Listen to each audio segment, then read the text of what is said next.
Hi everyone, it's Don and I hope you are having a fantastic day. Well, I have arrived in Los Angeles. I'm staying at the Crown Plaza Harbor Hotel. I'll give you a quick little view of it in a few minutes, but I just had to say that, yeah, I'm kind of glad I made it to the hotel.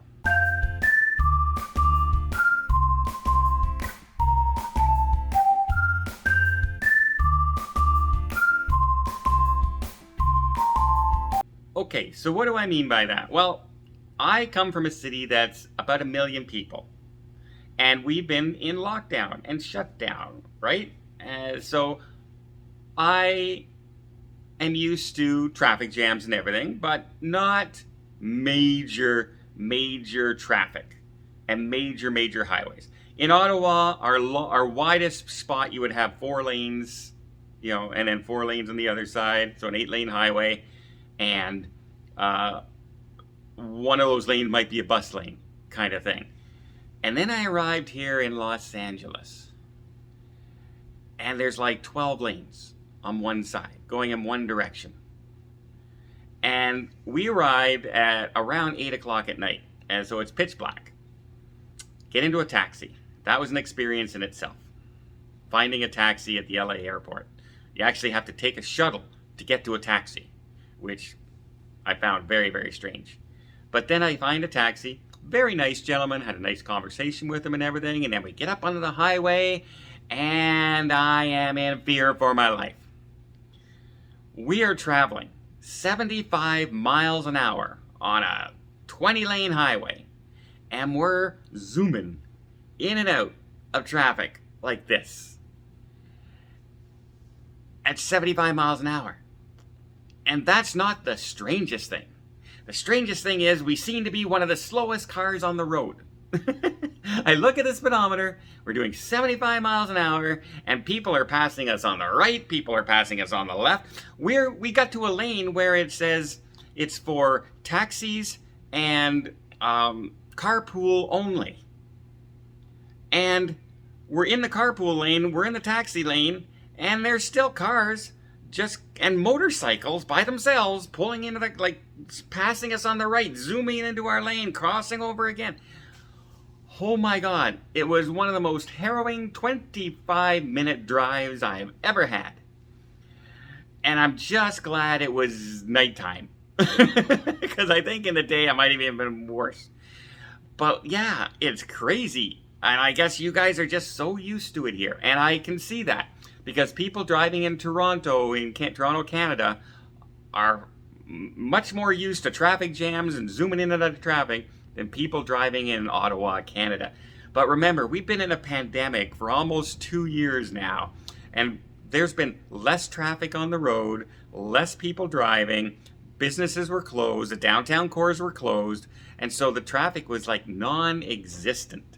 I'd get up at 7 o'clock in the morning, drive across the city, and I'd be passing like 30 cars. It was that quiet. And then it's still kind of quiet in Ottawa because we're a government city.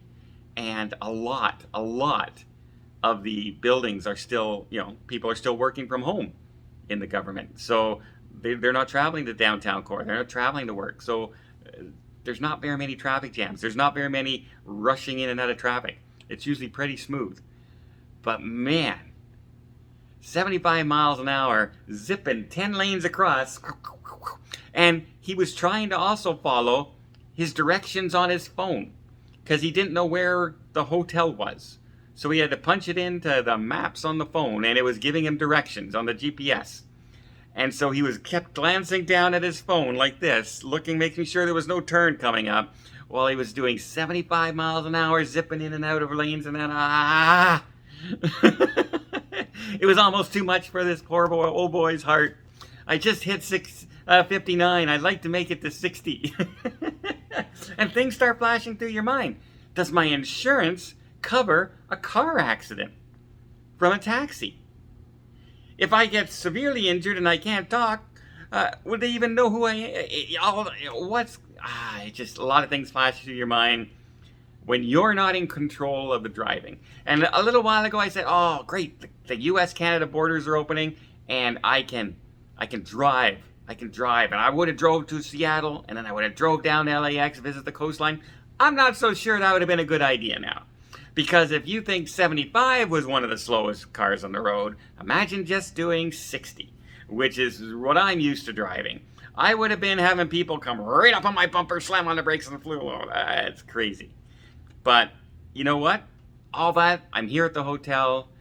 You want to do a quick tour? Quick tour, because it's a very quick tour. Okay, now before I give you the room tour, let me just invite you to hit that subscribe button if you haven't done so already. Really helps the channel. You'll be able to see lots of cruises coming up in the next month. I have 3 different cruise ships on 3 different cruise lines for 3 different itineraries.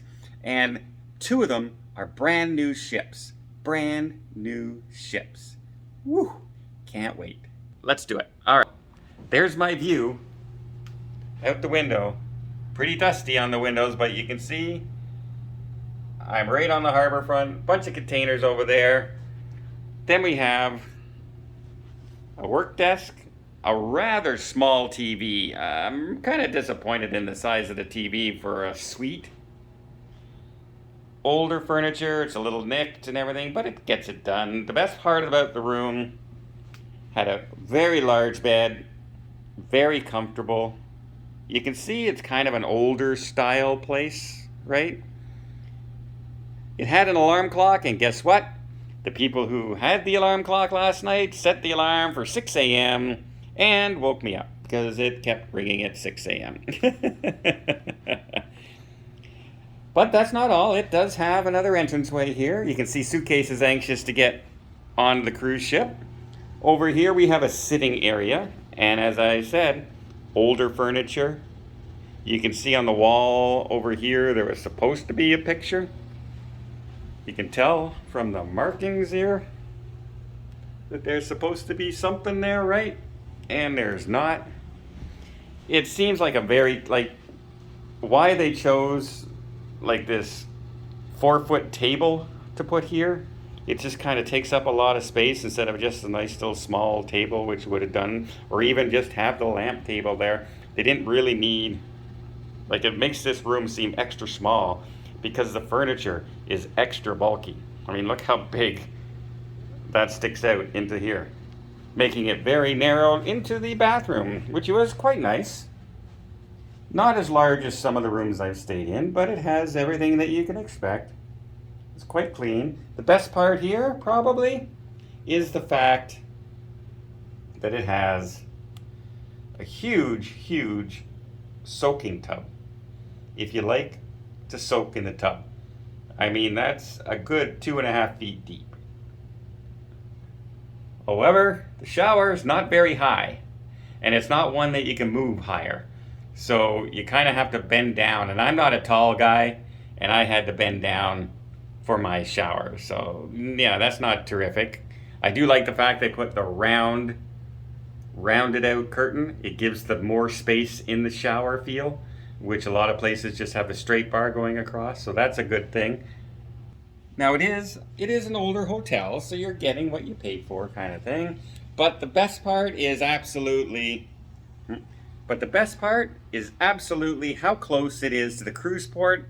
I can literally walk to the cruise ship if I want, but right now with the security that's going on and the pandemic stuff, I just booked the shuttle downstairs. It's $5 to go to the cruise terminal, and I can walk to the Maritime Museum. It's right across the street. The Iowa is right across the street, just off to the left. So everything's really close by here. So if you're coming, older hotel, yes. Good enough for one night stay? Absolutely. It has a good restaurant here. Prices were very reasonable. Prices in Seattle for a hamburger in my hotel, $28. Here, $16. Big difference, very reasonable prices. Good looking restaurant, clean. They have a snack bar downstairs, like for going in for snacks, like drinks and chips and stuff like that. Overall, very nice hotel to stay for one night. Few quirks, considering it's an older place. They haven't upgraded the TV, really. But it's a small thing. But you know what?